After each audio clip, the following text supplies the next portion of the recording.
oncólogos y que son términos que todo, hasta el médico general, debe entender, porque no falta un familiar, un paciente que se acerca con un informe de un estudio histopatológico y le dice al médico, explíqueme este informe, ¿no?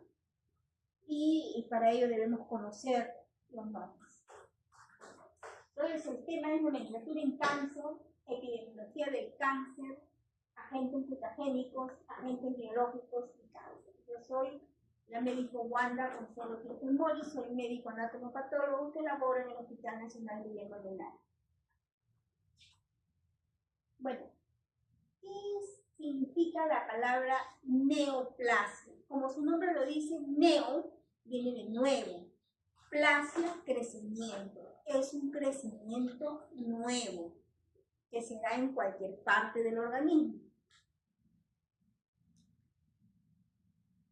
También el término tumor también es un término que significa lo mismo, que es un crecimiento de alguna parte del organismo que puede ser como la neoplasia, benigno o maligno. En algunos países el término tumor ya está quedando en desuso, pero acá en nuestro país los médicos todavía usamos el término tumor.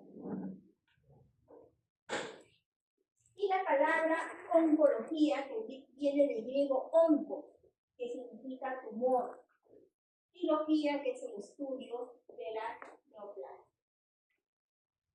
Entonces, no olvidar que la neoplasia es un crecimiento nuevo del organismo que puede ser benigno o puede ser maligno.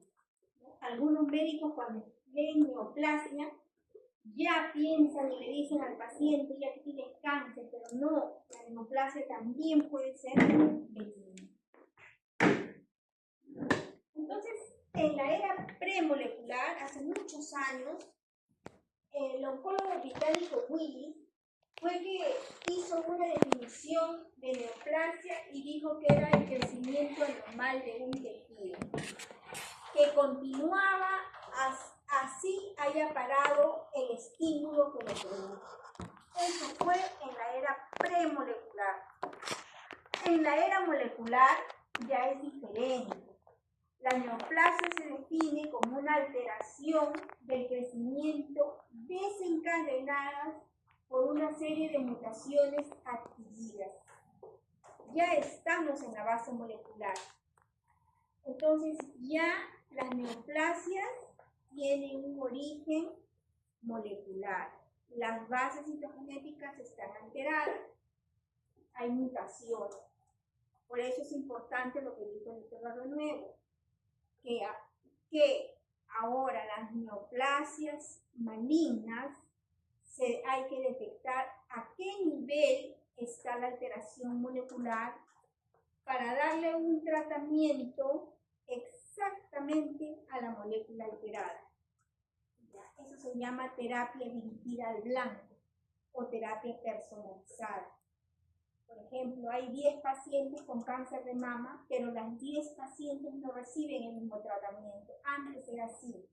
Cada una tiene una alteración molecular diferente, entonces cada una recibe su tratamiento personalizado. Y se ha comprobado que va mucho mejor. ¿Ya?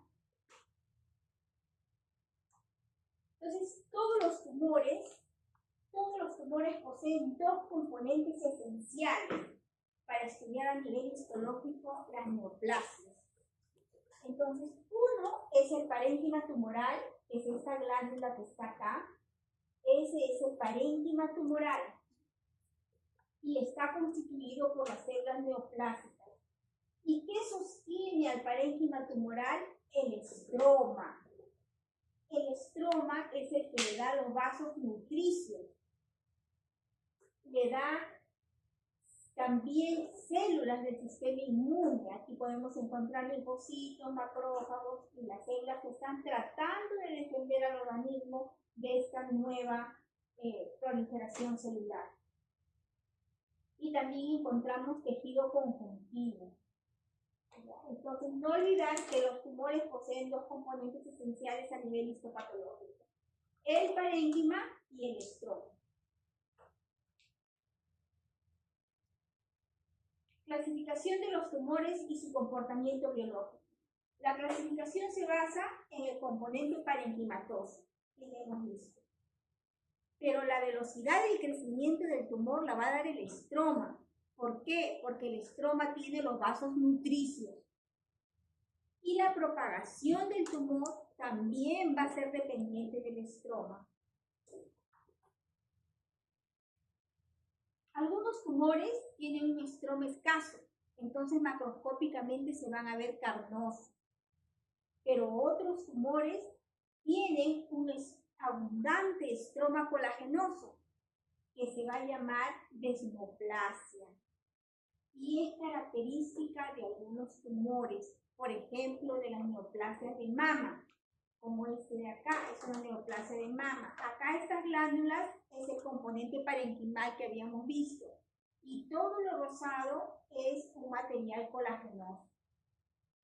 Que se llama desmoplasia o también es un estroma escirro, que es característico de la neoplasia de mama, de la neoplasia maligna de mama, y es motivo de pregunta de examen también.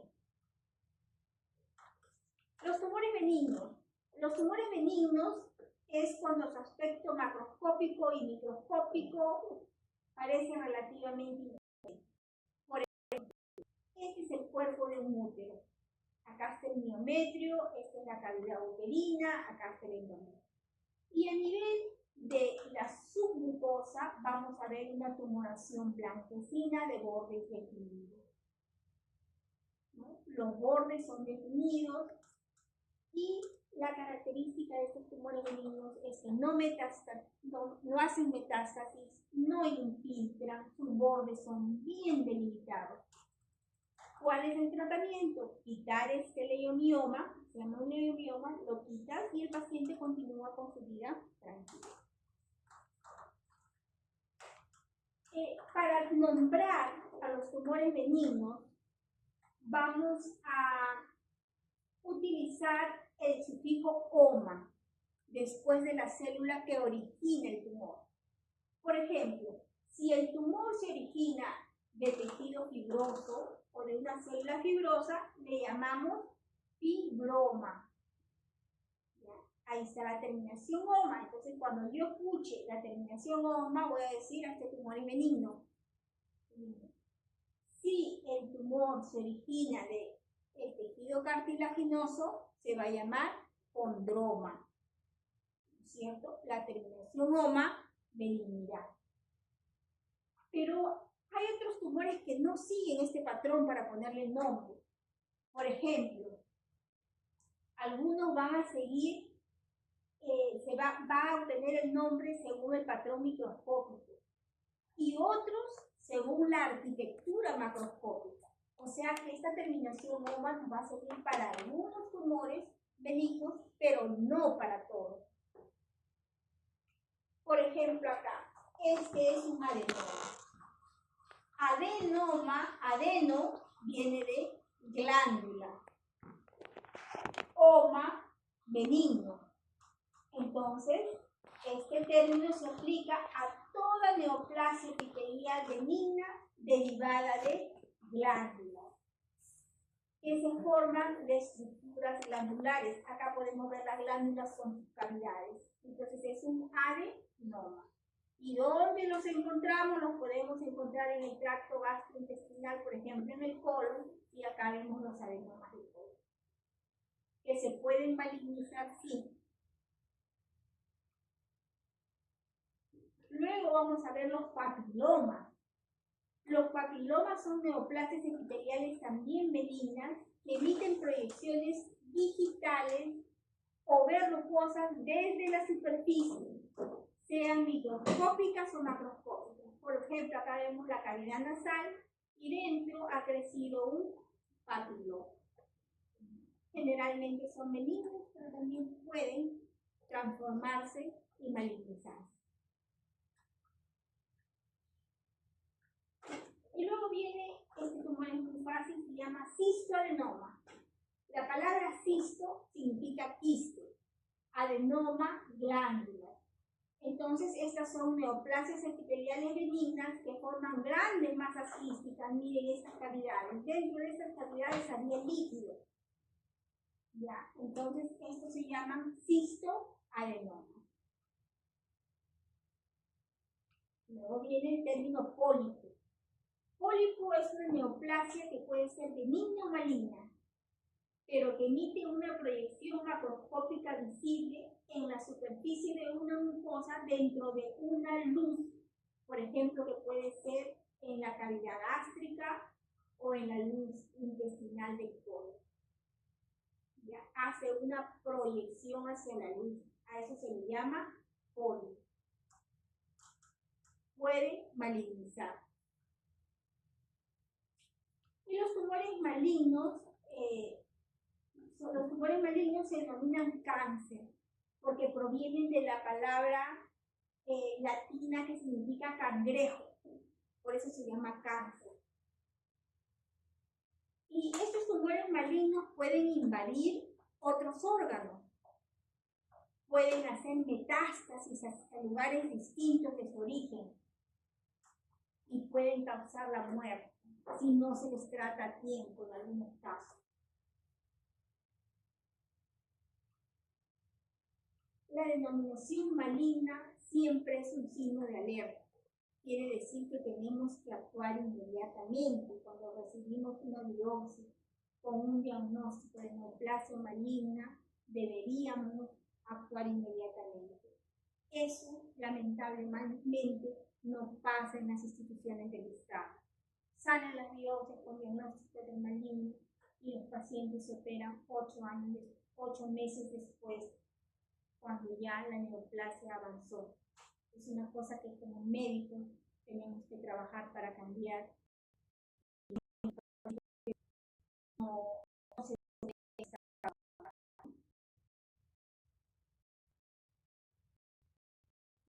¿Cómo hacemos la nomenclatura de tumores malignos?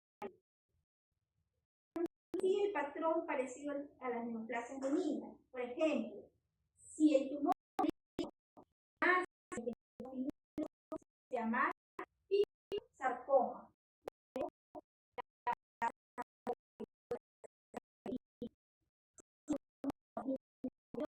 no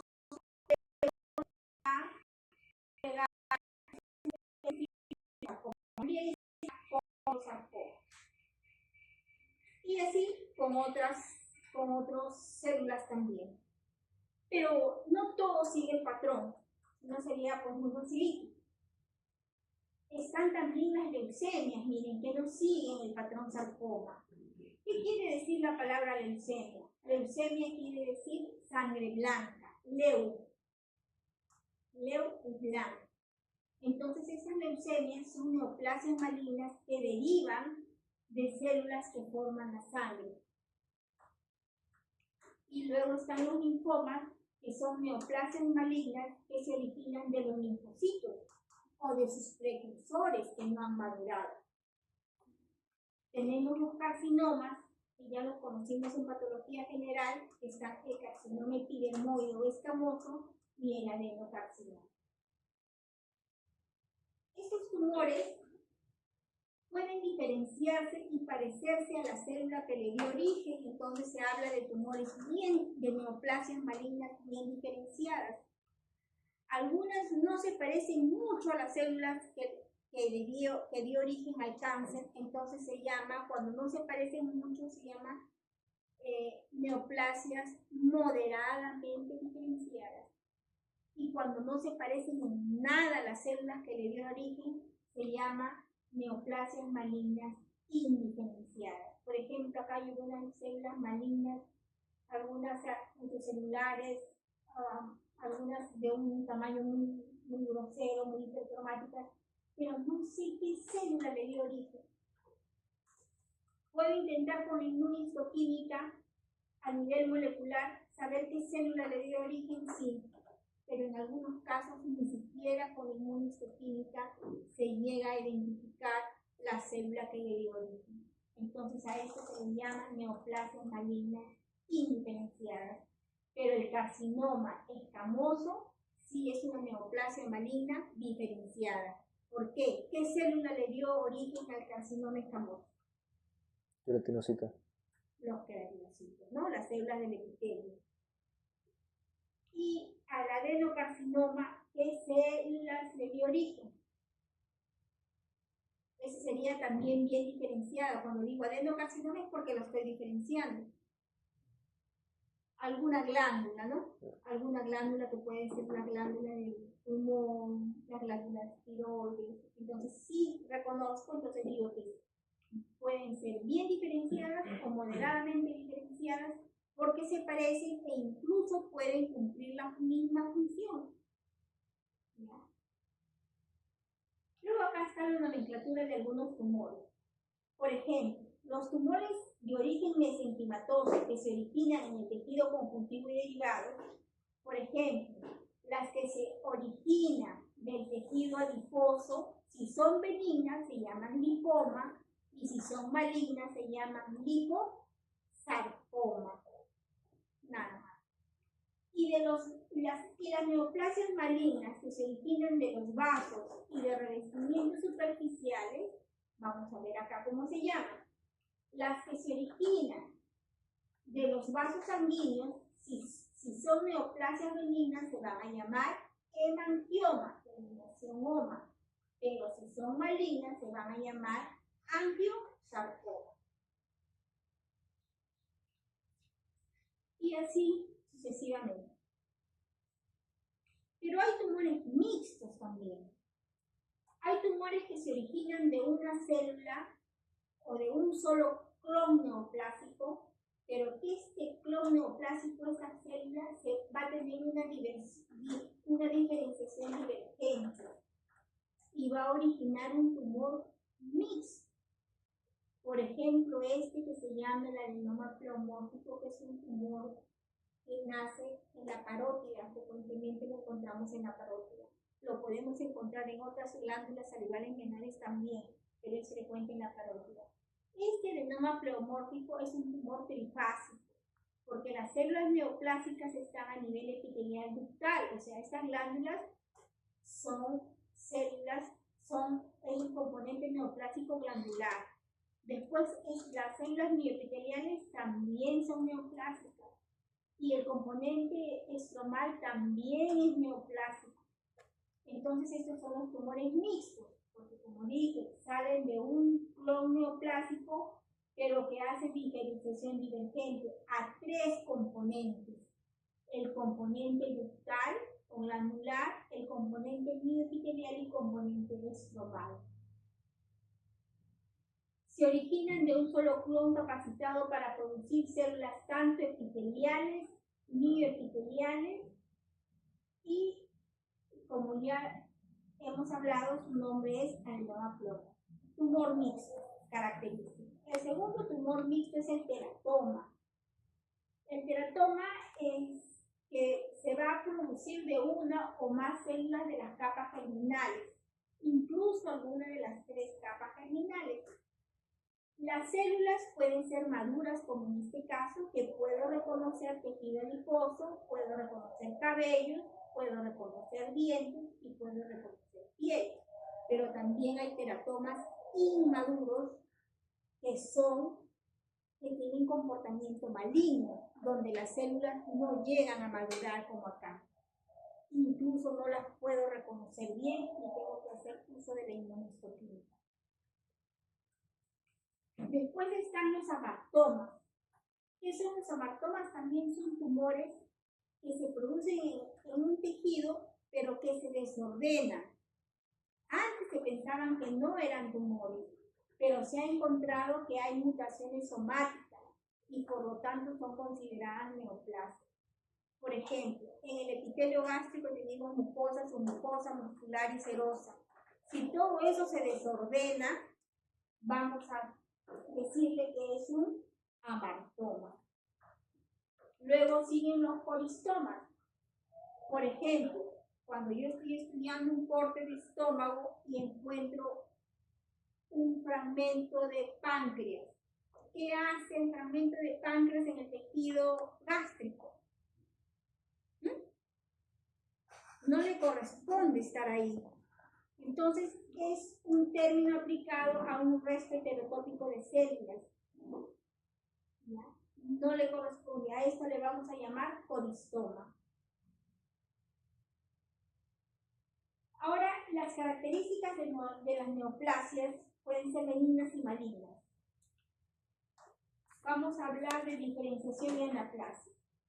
Ya habíamos hablado algo de diferenciación, que las células neoplásicas parenquimatosas, si se asemejan en su función y forma a la célula que le dio origen, se va a decir que es una neoplasia bien diferenciada. Por ejemplo, esto es un lipoma. ¿Se parece mucho al tejido adiposo? Sí. Entonces es una neoplasia bien diferenciada. Si se parece más o menos, le recuerda más o menos, se llama moderadamente diferenciada. Y si no se parece en nada, no me recuerda en nada al tejido adiposo, es una neoplasia indiferenciada. Y el término anaplasia también es muy frecuente. Este término lo vamos a usar cuando los tumores son demasiado primitivos, cuando las células malignas son muy indiferenciadas y son grandes y no podemos reconocer de qué órgano le dio origen. Por ejemplo, la anaplasia. Son células grandes, malignas, con núcleos muy grandes, la cromatina muy fea, de diferente tamaño, diferentes formas. Miren, acá está grande, acá está chiquita, esta media poligonal, esta media alargada, esta es acá hay anaplasia. Demasiadas células malignas inmaduras que no se puede reconocer qué célula le dio origen. Y acá reconocemos una mitosis atípica aberrante.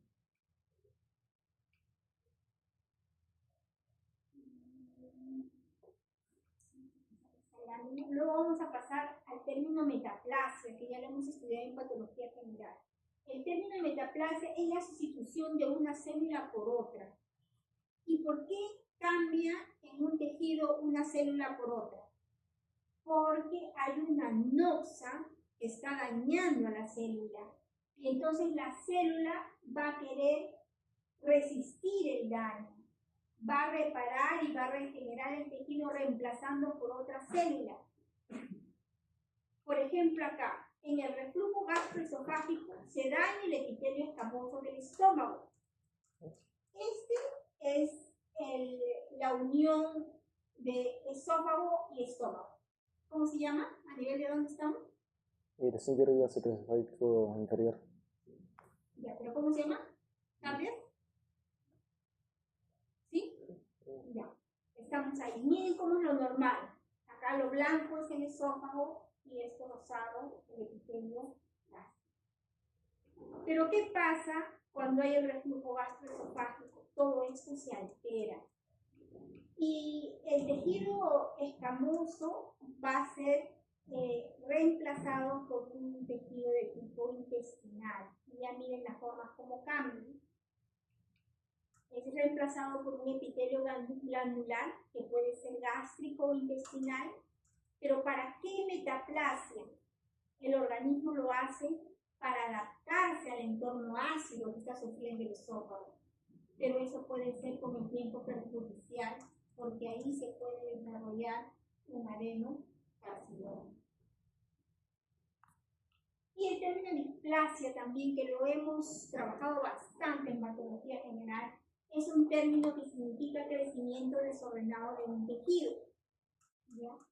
La displasia se considera una lesión precursora de transformación maligna. Entonces recordamos la displasia del cuello uterino que estudiamos en patología general, que habíamos visto displasia leve, moderada, displasia severa, carcinoma.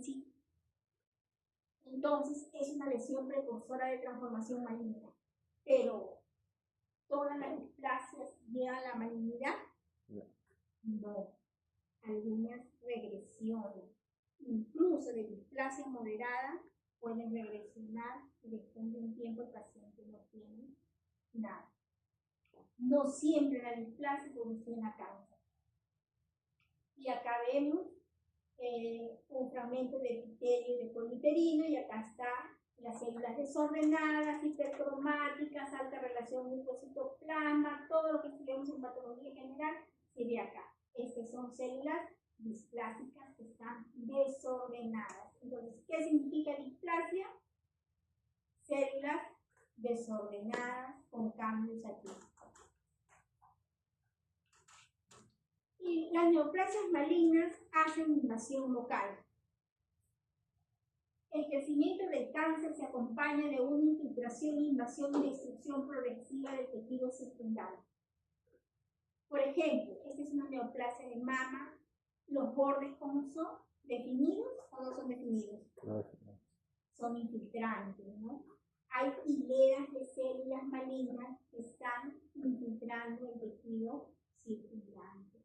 Y como estas filas, estas proyecciones de células malignas se parecen a las patas de un cangrejo.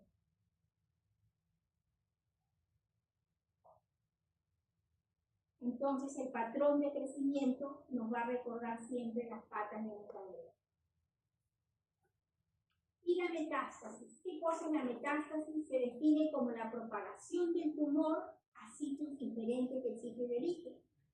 Por ejemplo, se puede tener un melanoma en la punta del pie, en la punta del dedo del pie, y va a haber una metástasis a los ganglios inguinales, ¿no? A eso se llama metástasis. Se define como la propagación del tumor a sitios físicamente alejados del tumor primario. Generalmente donde más hay metástasis es en los ganglios linfáticos. En epidemiología del cáncer lo que vamos a ver es que la incidencia, los nuevos tipos de cáncer, los nuevos cánceres van a aparecer. Va a haber diferencias en cuanto a las regiones geográficas, va a haber tipos de cáncer propios de regiones geográficas, va a haber cánceres propios de la edad, propios de la raza y propios de una dotación genética. Acá tenemos para estudiar la epidemiología del cáncer una plataforma interactiva que se llama el Observatorio Global del Cáncer, que está patrocinado por una agencia internacional de investigación del cáncer que la refrenda la Organización Mundial de la Salud. Aquí podemos ver la incidencia del cáncer por países, la mortalidad por países, por edades. Nos puede sacar en tablas, en todo. Podemos ayudarnos de esto para estudiar la epidemiología del cáncer. En el Perú, al 2024, el sexo masculino tenía mayor cáncer de próstata, piel, estómago, colorectal y linfoma. Y las mujeres tenían mayor frecuencia de cáncer de cuello uterino primero, le seguía la mama, la piel, colorectal y el estómago. Y el Globocam nos puede sacar así, ¿no? En barras. Los factores ambientales también contribuyen a desencadenar la génesis del cáncer. Entonces hay una interacción entre el factor genético, la carga genética y el factor ambiental para que se desencadene el cáncer. Los agentes infecciosos, también el 15% de todos los cánceres obedece por vía directa o indirecta al desarrollo del cáncer, que es el tabaco que provoca cáncer de pulmón, pero no solo pulmón, también cáncer de boca, faringe, laringe, esófago, páncreas y vejiga. El consumo de alcohol también nos va a predisponer el cáncer de laringe, de esófago, si se produce cirrosis alcohólica, hepatocarcinoma y cánceres de la vía respiratoria alta y del tubo digestivo. Si hay sinergia tabaco y alcohol, la probabilidad de que se desarrolle cáncer es aún mayor. Y la alimentación también.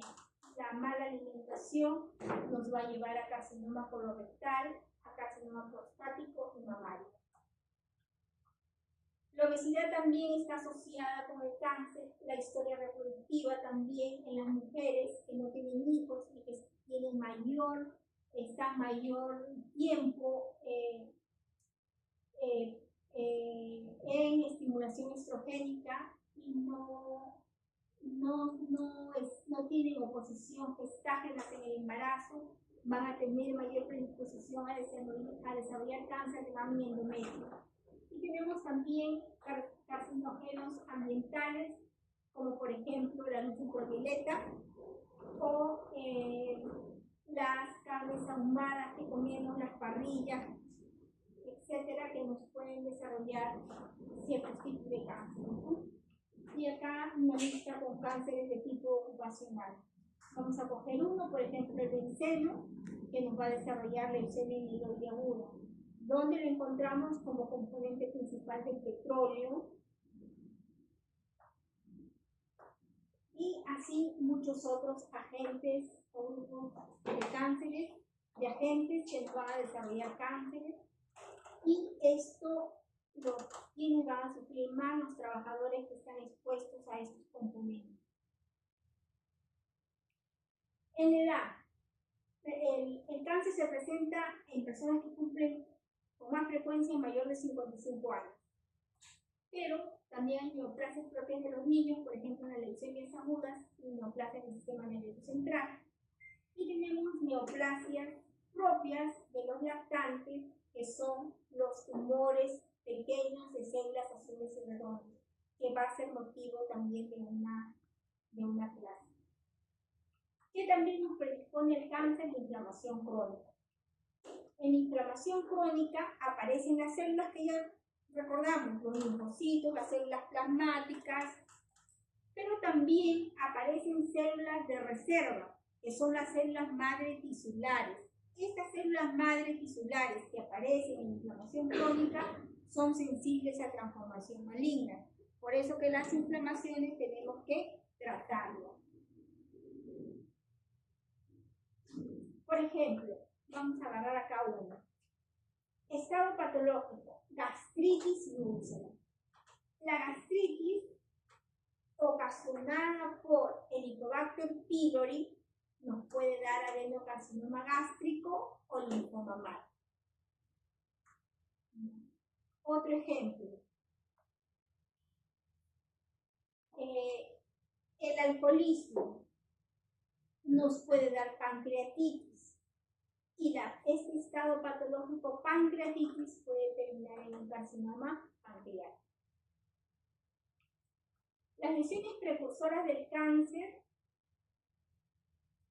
predisponen a un mayor riesgo de cáncer, pero no siempre terminan en cáncer.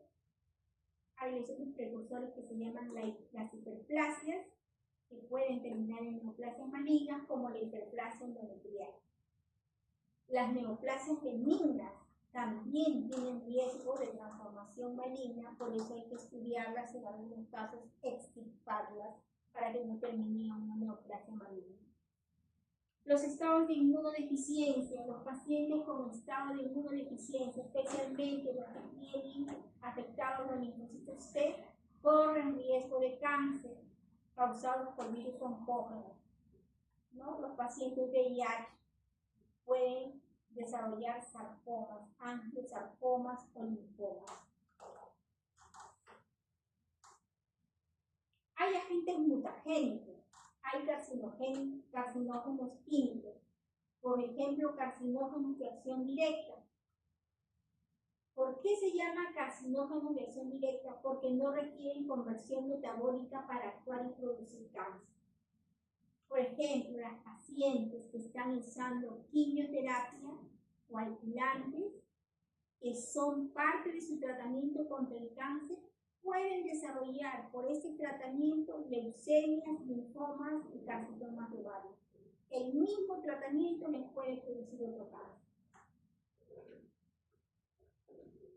Y hay carcinógenos de acción indirecta que no precisan conversión metabólica.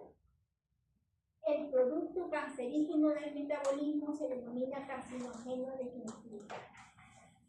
¿Y cuáles son estos carcinógenos químicos indirectos? Los hidrocarburos policíclicos, donde los vamos a encontrar en las grasas animales durante los asados o las parrillas de carne, o en los pescados ahumados. Y las aminas aromáticas también, que los vamos a encontrar en los colorantes. Ya vemos en las noticias que los colorantes rojos y amarillos pues, están produciendo cáncer, ¿no? Entonces son carcinógenos de acción indirecta que necesitan una conversión metabólica para transformarse en carcinógenos activos.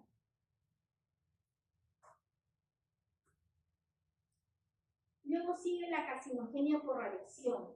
La radiación ultravioleta del sol demostrado que nos va a producir carcinoma epidemioide, carcinoma celular, melanoma en la piel. La radiación ionizante, los rayos X también. Las personas que no usaron protección para trabajar con los rayos X sufrieron cáncer en la piel. Ahora vamos a ver los agentes biológicos y cáncer. Los virus ARN oncógenos. Hay virus que nos producen cáncer. Por ejemplo, el virus HPLV1 o virus de la leucemia humana de linfocitos T.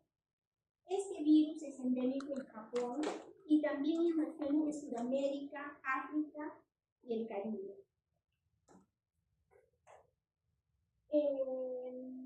La identificación del virus HPLV1 integrado a las células de linfoma aisladas o anticuerpos anti-HLV1 en el cerebro del paciente. O sea que se ha identificado en estos pacientes que hacen leucemia, se ha identificado el virus HPLV1.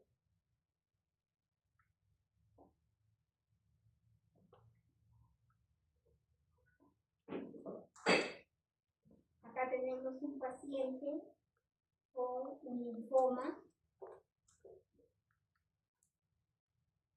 donde hay epidiotropismo y microceso necrotrial. Eso ya lo vamos a ver en las clases subsiguientes. Luego tenemos otro virus muy famoso que causa el cáncer de cuello uterino. ¿Cómo se llama ese virus?